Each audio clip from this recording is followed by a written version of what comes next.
Pawan Kumar alias లారా, అవునా? వెళ్ళి అక్కడ కూర్చో. నమస్తేనా. నమస్తే తమ్ముడు. దా తమ్ముడు, ఇది చాలా మామూలు. కొత్తగా వచ్చిన ప్రతి ఒక్కరూ ఇలానే పిలుస్తారు, వార్నింగ్ ఇస్తారు, మనం విని వెళ్ళిపోతాం. సైరన్ రమేష్, అవునా? అటెలు. నమస్తే సైరన్. సైరన్ అని సిటీలో పెద్ద రౌడీ షీటర్. ఈ సిటీలో ఎక్కడ ఏం జరిగినా సరే పంచాయతీకి మనోడి దగ్గర రావాల్సిందే, మనోడు సెటిల్ చేయాల్సిందే. అల్లా యేసు ఓం నమ శివాయ. వీరదాసు రాసుకో. అందరూ ఇక్కడే ఉన్నారు, నాకు తెలుసు మీరు వస్తారని. నమస్తే సార్. సార్, మీరు మీటింగులు పెట్టాల్సిన పనే లేదు. ఏసీపీ గారి సిన్సియారిటీ మొత్తం తెలిసిపోయింది. ఏసీపీ గారు ఇక్కడే ఉండాలని దేవుణ్ణి మొక్కొని వస్తున్నాను. తీసుకోండి సార్. ఏంటయ్యా, ఏ రౌడీ అయినా సిన్సియర్ పోలీస్ ఆఫీసర్ ట్రాన్స్ఫర్ అవ్వాలని కోరుకుంటారు. నువ్వేంటి ఇక్కడే ఉండాలని కోరుకుంటున్నావు? సార్, నేను మొదట్లో అలాగే అనుకున్నా. పోలీసులు మనోళ్ళు అయితే కేసులు తీసేస్తారు, కానీ కక్షలో ఇక్కడ దాకా చాగుతాయి. రాసుంటే బతుకుతాం, లేకపోతే పోతాం. అందుకే ఏసీపీ గారు ఇక్కడే ఉండాలని దేవుణ్ణి మొక్కున్నాను సార్. మణికంఠ, అవునా? లోపలికి వెళ్ళండి. నమస్తే అన్న. నిన్ను కూడా పిలిచారా? కూర్చోండి. నమస్తే అన్న. మణి అని ఓల్డ్ రౌడీ షీటర్. ఒకప్పుడు పెద్ద ముదురు, ఇప్పుడు సాధువులా మారిపోయాడు.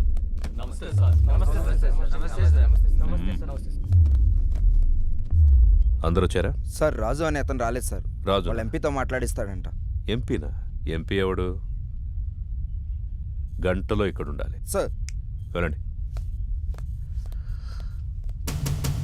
సార్, ఏంటి ఇంతమంది? ఏం చేయాలి సార్ వీళ్ళని? ఏం చేద్దాం సార్, మనిషి మనిషిగా బతకడానికి భగవద్గీత, ఖురాను, బైబిల్ రాశాం.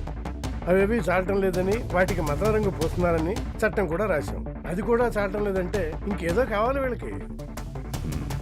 పంపించండి సార్. మణికంఠ అలియాస్ మణి.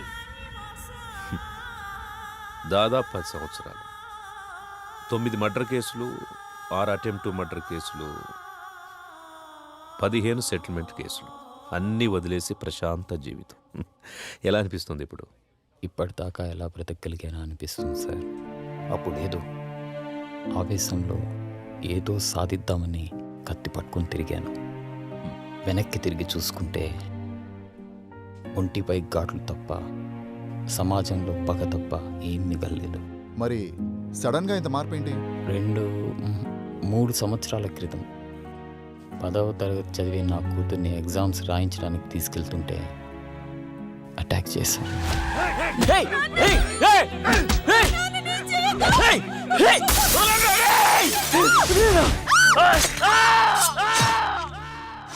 భయం వేసింది. హాస్పిటల్లో చేరాం. వాళ్ళు ఎందుకు పొడిచారు నాన్న? నా కూతురు అడిగింది. దానికి నా దగ్గర సమాధానం లేదు. మొత్తం 29 కేసులు, 25 కేసులు కొట్టేశారు. 2 మర్డర్ కేసులు, 2 అటెంప్ట్ మర్డర్ కేసులు ఇంకా పెండింగ్లో ఉన్నాయి. అన్ని కేసులు ఎలా సాల్వ్ చేసుకోగలిగారు? ఎమ్మెల్యే గారే దగ్గరుండి అందరినీ పిలిపించారు. కొంతమందికి నష్టపరిహారంగా డబ్బులు ఇచ్చాను. ప్రాణాలైతే ఇవ్వలేను. కొంతమంది కాళ్ళు పట్టుకోమన్నారు.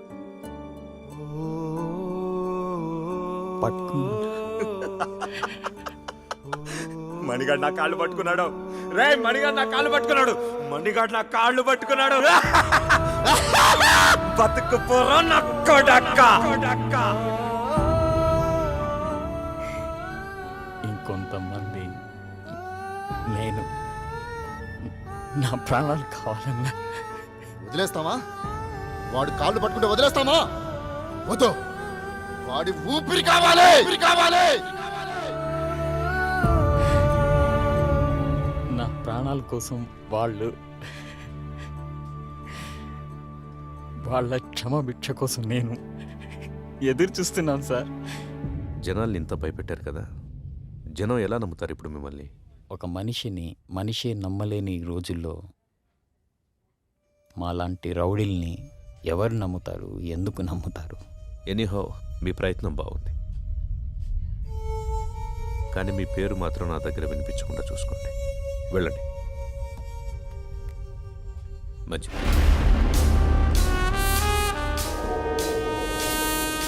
వీడు చూపేంట్రా ఇంత తేడాగా ఉంది.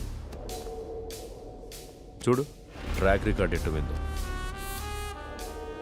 6 మర్డర్లు, 8 కిడ్నాపులు, 4 అటెంప్ట్ మర్డర్లు, గత 4 సంవత్సరాల నుంచి దాదాపుగా 20 సెటిల్మెంట్ కేసులు. ట్రాక్ రికార్డ్ బాగానే మెయింటైన్ చేస్తున్నావు. ఎన్ని కోట్లు సంపాదించావేంటి? బాగానే సంపాదించాడు. బయటికి వెళ్తే ఎవడు చంపుతాడోనని 24 గంటలు ఇంట్లోనే దాక్కునేంత భయాన్ని సంపాదించాడు. నాకు బతకడానికి గవర్నమెంట్ జీతం ఇస్తుంది, నీలాంటి వాడిని చంపడానికి గన్స్ ఇస్తుంది. నీకేది కావాలో నేనేది వాడాలో నువ్వే డిసైడ్ చేసుకో. అర్థమైందా? పో. చెప్పింది అర్థమైందిగా. లారా ఇంటర్ స్టేట్ సెకండ్. ఇప్పుడిప్పుడే సెటిల్మెంట్లకు అలవాటు పెడుతున్నావు, అవునా? సెటిల్మెంట్ అంటే ఒకడిని సమస్య నుంచి బయటపడేసి బతుకుదారి చూపించడం. మరి నువ్వేంట్రా వాడెవడికో బతుకుదారి చూపిస్తూ నువ్వు చావుదారి వెతుకుంటున్నావు. మరి నీ సెటిల్మెంట్ ఎవడు చేస్తాడరా? సార్ రాజు సార్. ఎంపీ ఎవడరా? ఎంపీ ఎవడో? సార్ అది కాదు సార్. ఎంపీ గురించి అడిగితే ఎంపీ గురించి మాత్రమే చెప్పు. వీని లాస్ట్కి తీసుకురండి. సార్ పదా. ఇప్పుడు నీకు నేనేం చెప్పినా అర్థం కాదు. నీకు అర్థమయ్యే టైంకి నువ్వు ఏ పరిస్థితిలో ఉంటావో కూడా నాకు తెలుసు. పొరపాట్లు చేయడం తప్పు కాదు, దాన్ని అలవాటు చేసుకోవడమే నేరం. నీకు 4 నెలలు టైం ఇస్తున్నా. ఇదే రిపీట్ చేసేవనుకో 4 నిమిషాలు కూడా టైం ఇవ్వను. అర్థమైందా? ఓ. ఎం లీలా ప్రసాద్ అలియాస్ ఎమ్మెల్పీ. సార్ ఏంటి ఎమ్మెల్పీ గారు మంచి జోరు మీద ఉన్నట్టున్నారు? పెళ్ళిళ్ళు చేస్తున్నారంట, ధర్నాలు చేస్తున్నారంట, సెటిల్మెంట్ చేస్తున్నారంట. ఎమ్మెల్యే అవుతాడేమో. మేరా భారత్ మహాన్. జై ఆంధ్ర, జై తెలంగాణ. ఎమ్మెల్పీ అన్న వస్తాడు కదరా, వెయిట్ చేద్దాం. నాకు తెలిసి ఆయన కూడా గట్టి వార్నింగ్ ఇస్తున్నట్టున్నారు. 1, 2, 3. గట్టిగా. అన్నా మా ఎమ్మెల్పీ అని ఇంకా రావట్లేదేంటన్నా? అరే వస్తాడ్రా. 33, 34, 35, 36. వ్యాపిస్తావా? అవును sir, thank you sir. Okay. అన్నా మా అన్న ఇంకా రావట్లేదన్నా. అరే బాబు వస్తాడ్రా, లోపల ఏం కొట్టట్లేదు మీ సార్ని. స్టార్ట్. 1. ఒకటా? ఏమండి 37 కదా? మధ్యలో ఆపేస్తే మొదటి నుంచి లెక్కేస్తామని చెప్పామా? అయ్యా మీకు మీ తోలు పెట్టుకోదన్నవయ్యా. ఇక నుంచి మీరేం చెబితే అది చేస్తానయ్యా. చూడు, ఇక నుంచి మనం ఎప్పుడు కలిసినా ఇలాగే కలుస్తాం. డిసైడ్ చేసుకో. నువ్వు నన్ను కలవడమా, బయటికెళ్ళి లారాని కలవడమా, నువ్వే డిసైడ్ చేసుకో. అన్నా ఏమన్నాడు? తమ్ముడు, నేను చెప్పే వరకు మీరెవ్వరూ నా టచ్లోకి రావద్దు. ఫోన్ చేయొద్దు, మెసేజ్ పంపించొద్దు, వాట్సాప్లోకి రావద్దు, పలకరించడానికి రావద్దు. లవ్ యూ రాజా. ఆ ఏసీపీ యాజ్ ఏ పర్సన్ మంచివాడా చెడ్డవాడా అనేది మనకు అనవసరం. ఇప్పటికి 8 చోట్ల పనిచేశాడు. చేసిన ప్రతి చోట సిన్సియర్ అనే తెలిసింది. అతను ఉన్నంతకాలం కొంచెం జాగ్రత్తగా ఉండడం మంచిది. సిటీకి కొత్తగా వచ్చిన ఏసీపీ రాజేంద్ర రౌడీ సీడర్స్ పై ఉక్కుపాదం మోపారు.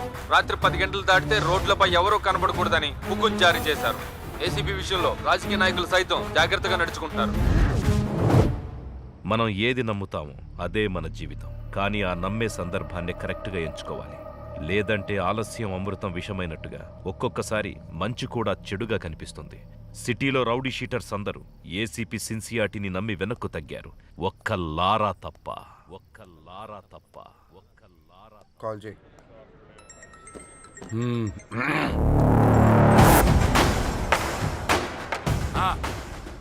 నా డబ్బులు అన్నా ఎంత చెప్పారు నీకు? పెడే ఫోన్.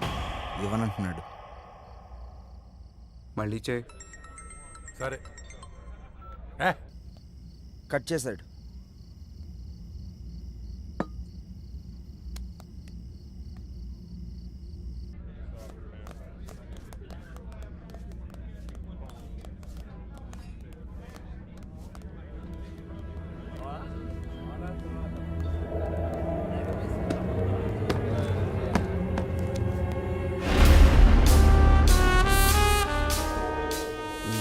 మొత్తం 4 లక్షలు అన్న.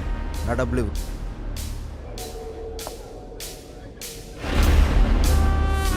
ఇందాకేదో చెప్తున్నావు. అదే అన్న బాలి గురించి. అన్న అతని డబ్బులు అతనికి ఇచ్చే.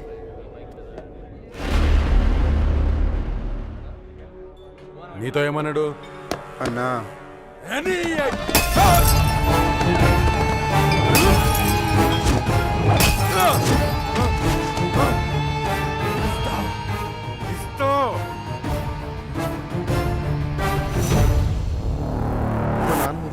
తేడా వస్తే మీ నాన్నకి బదులు నేను వేస్తాం సెల్లో.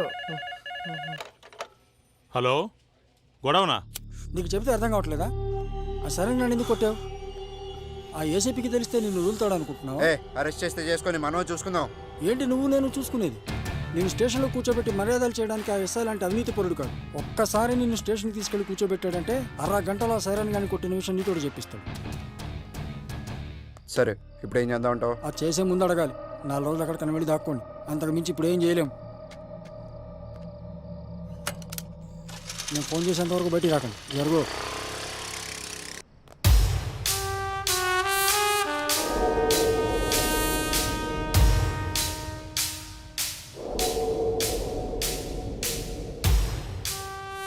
సార్ ఇతను ఎవరికో డబ్బులు ఇవ్వాల్సి ఉంటే అతను లారాని తీసుకుని వచ్చాడు. కొట్టిందెవరు? లారా. పట్టుకోండి. రేమా నేను ఒక 4 రోజులు సిటీ అవుట్స్కట్స్లో ఉంటున్నాను. ఎవ్వరూ నాకు డైరెక్ట్గా ఫోన్ చేయకండి. ఏదైనా ఉంటే డైరెక్ట్గా వచ్చి కలవండి. ఓకేనా? అర్థమైందా? అర్థం అవ్వట్లేదా నీకు? ఏసీపీ సిన్సియర్ అని చెప్తుంటే అర్థం అవ్వట్లేదా నీకు? ఆ ఎస్ఐ గారిని చూడలేదా? వీడు అలాంటి ఒక పోలీసే. కొత్తలో వచ్చినప్పుడు అందరూ ఇలాగే నటిస్తారు. ఒక్క 6 నెలలు చూడు, 6 నెలలు చూడు, అప్పుడు అర్థం అవుతుంది. ఇంతేనా?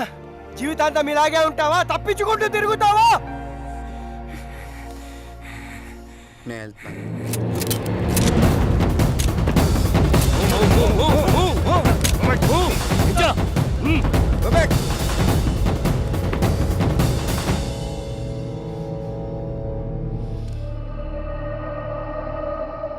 వాళ్ళని వదిలేయండి, నేను వస్తాను.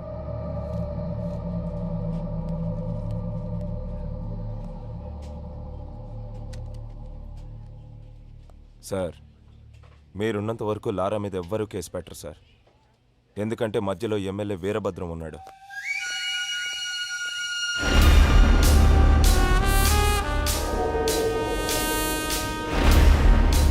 ఎలా ఉన్నావు?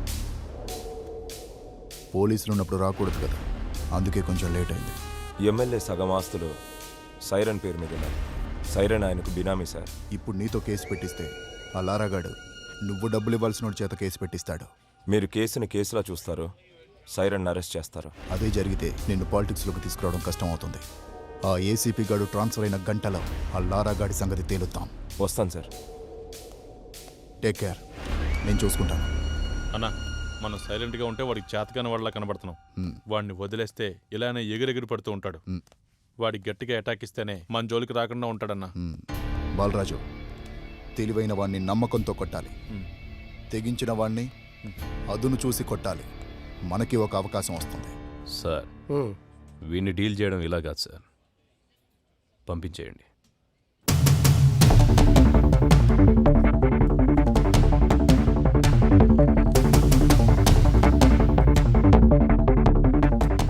సార్ అందరూ వచ్చేసారు సార్.